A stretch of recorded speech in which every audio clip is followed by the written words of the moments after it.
Here's part one of our conversation with guitarist Lee Harris, who was in the band Nick Mason's Saucerful of Secrets. I'm John Beaudin from Rock History Music. First of all, it was really nice because it was Lee who hooked me up with Linda Withers, who's Pick Withers' wife, so we could have that interview series with Pick Withers, formerly of Dire Straits.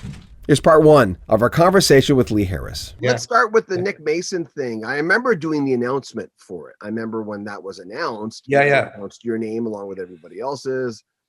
Yeah. And it was an exciting thing. My first thought was, this is more than Floyd fans starved for Pink Floyd. And I thought, this is a really great idea. Wait a minute. And I know you were part of that process. Tell me about that.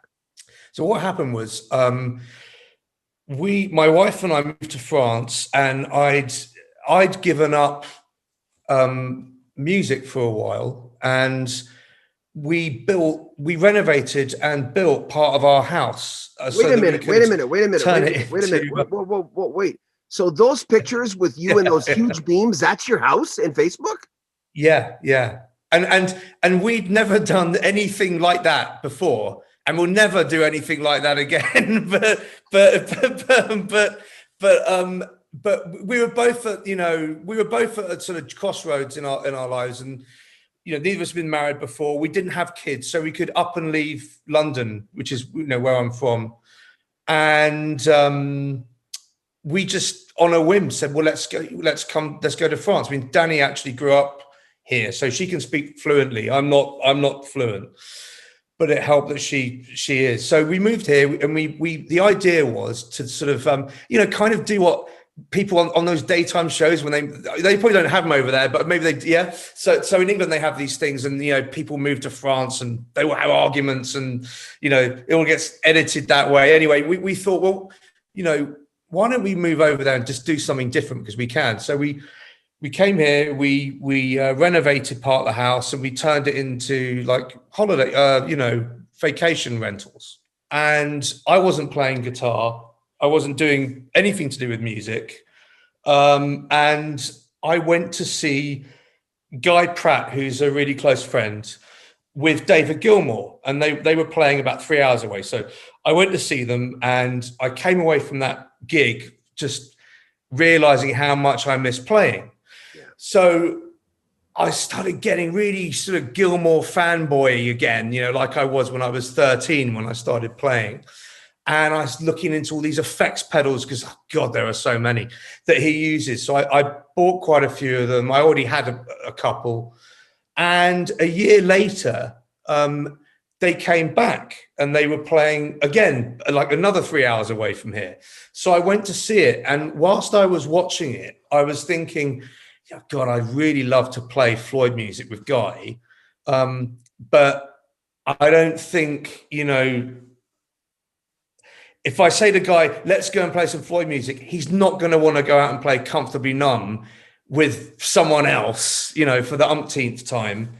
And I think because we were in a amphitheater, it was in Nîmes in France, it was making me think of Pompeii. So I sort of had the Pompeii thing in my head, and I was thinking about those songs, and I went away, and I'd actually at the gig was thinking, obviously I thought of Roger, and I was thinking of Nick, and Rick's obviously passed away, and I was thinking about Nick, So anyway, over time I thought, well, what about if we asked Nick if he'd like to play the old stuff? I wasn't necessarily thinking.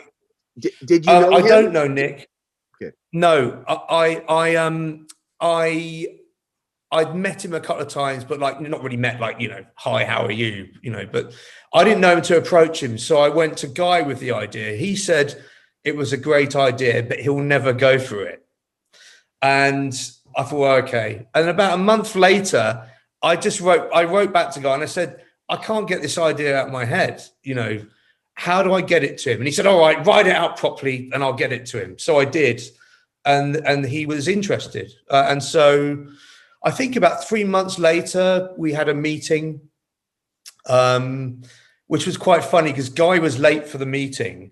And Nick and I obviously never met each other before. Nick's sitting there and he goes, yeah, I think maybe we should wait for him to come, start the meeting when he gets here. And I go, okay. Then it sort of 5 minutes go by and he's still not there. And Nick looks up and goes, so what have you been up to? And I go, and he's probably thinking I'm going to go, well, I've been playing with this guy and doing that. And I go, I've been building a house, which is, not what he was expecting, I don't think.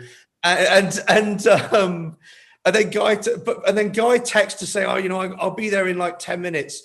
And this was like 10 minutes after I got there. And Nick said, why don't you text him back and tell him we're already talking about the after tour party?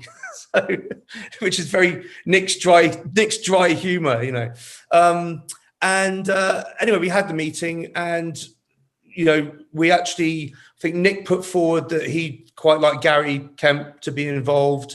Guy mentioned our keyboard player Dom Beacon, who I knew as well, and we're often fond of reminding ourselves that the only people that were mentioned at that meeting are who are in the band now, and actually everyone has, a